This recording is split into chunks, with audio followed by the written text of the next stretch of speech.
कि मेरे कई स्टूडेंट ये कहते हैं कि अगर मैंने ये कोर्स पहले लिया होता तो मेरी कन्वर्जन 10% थी, आपके कोर्स के बाद 80% होगी। बायर की धारणा ये बनती जाएगी कि इस बंदे के प्रोडक्ट अच्छे ही होंगे। तो हमेशा आपने इस टर्म्स में सोचना है कि आपका प्रोडक्ट और सर्विस बायर की कौन सी नीड फुलफिल कर रहा है।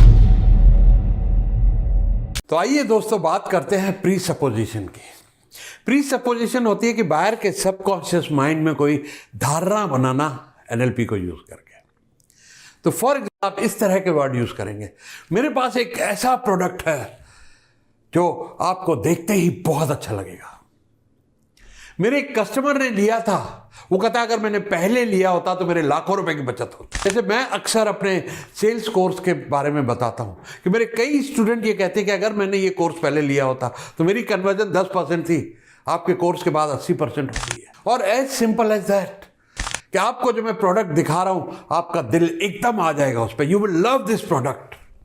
तो इस तरीके से आप बायर के सबकॉन्शियस माइंड पे इंपैक्ट डालेंगे। प्री सपोजिशन जिसको इंग्लिश में कहते हैं, एक धारणा बनाना, एक ओपिनियन सबकॉन्शियस माइंड में बायर के डालना अपने प्रोडक्ट के बारे में। और जब आप ऐसी धारणा, इस तरीके के वर्ड्स यूज करेंगे तो एक परसेप्शन बायर के दिमाग में बनेगी कि शायद ये प्रोडक्ट वाकई बहुत अच्छा है। दोस्तों ये है बहुत साधारण और सिंपल, लेकिन बहुत कामयाब है, बड़ी अच्छी तरह काम करता है, क्योंकि आप बायर का थोड़ा थॉट प्रोसेस को इंपैक्ट कर रहे हैं एनएलपी को यूज करके। प्री सपोजिशन को कब यूज करना चाहिए? Many times. जितनी आपकी कन्वर्सेशन बायर से चल रही है, बीच बीच में कहीं ना कहीं आप इस तरह के वर्ड्स यूज करेंगे जिसमें सबकॉन्शियस लेवल पे बायर की धारणा ये बनती जाएगी कि इस बंदे के प्रोडक्ट अच्छे ही होंगे।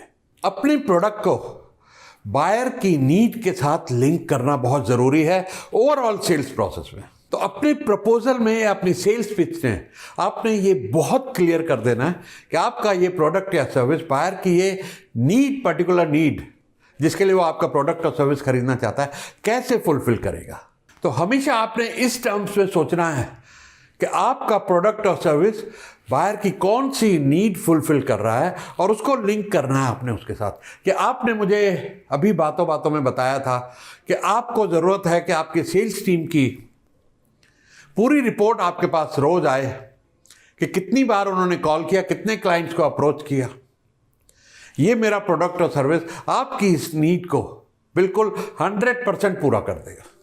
तो जो भी बायर की मेन नीड्स हैं उसको अच्छी तरह समझ लीजिए और उसको फिर रिपीट कीजिए, क्लैरिफाई कीजिए। जैसे फॉर एग्जांपल आप सिक्योरिटी कैमराज या सिक्योरिटी सिस्टम बेचने गए हैं और आपका कस्टमर आपको कहता है मेरी 3 नीड्स हैं।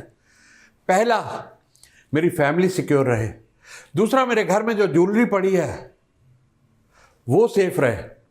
तीसरा, मुझे नींद अच्छी है, रात को डर नहीं लगे, I should feel safe and secure. तो अब आपको 3 नीड पता लग गई, तो आपकी स्टेटमेंट ऐसी होनी चाहिए, जैसा कि आपने बताया मेरा प्रोडक्ट आपकी नीड के हिसाब से बिल्कुल फिट है, ताकि आपकी फैमिली सिक्योर रहे, आपकी वाइफ की ज्वेलरी सिक्योर में जितने भी जेवरात पड़े हैं या कैश पड़ा है वो सारा सिक्योर रहे, और आपको भी नींद आए, डर नहीं लगे, आप बिल्कुल सिक्योर फील करें। ये सिस्टम बहुत ही बढ़िया और आपके लिए 100% सूटेबल है। जब आप इस तरह की वोकैबुलरी, इस तरह की बातें यूज करेंगे तो कहीं ना कहीं आप बायर के सबकॉन्शियस माइंड को इन्फ्लुएंस कर रहे हैं कि आपका प्रोडक्ट उसके लिए अच्छा है, क्योंकि उसकी जो नीड थी उनको आपने 1-2 बार रिपीट करके अपने प्रोडक्ट और सर्विस के मेन फीचर्स को उसके साथ लिंक कर दिया। और ऐसा करते ही आप देखेंगे आपके सेल्स क्लोजिंग के चांसेस बढ़ते चले जाएंगे। इसको अपने डेली रूटीन में, सेल्स कॉल में प्रैक्टिस कीजिए।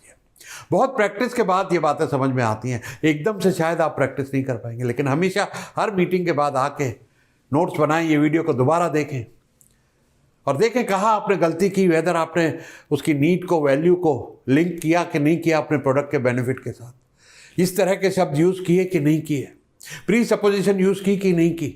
तो आपको धीरे धीरे प्रैक्टिस होती जाएगी अपनी डेली लाइफ में और आपका कन्वर्जन धीरे धीरे बढ़ता चला जाएगा।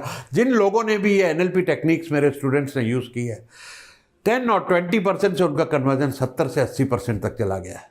अब आइए एक बार फिर से VAK पे चलते हैं।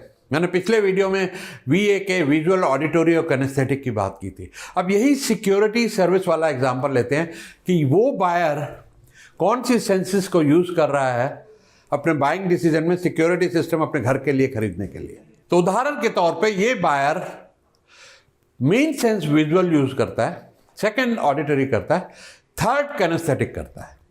तो अब आपकी पिच कैसे रहेगी, बड़े ध्यान से सुनिएगा, बहुत मजा आएगा आपको जब आप इसको रियल लाइफ में रियल कस्टमर्स के सामने प्रैक्टिस करेंगे।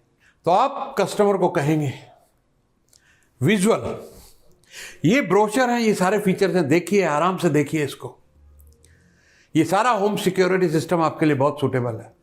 उसके बाद आपको कोई भी क्वेश्चन हो मेरे से पूछिए ऑडिटरी, और फिर मैं आपको अपने शोरूम ले जाके दिखाऊंगा कि ये प्रोडक्ट खुद देखने में कैसे लगते हैं और किस तरीके से आपकी सारी ये नीड, सिक्योरिटी नीड्स को पूरा करेंगे।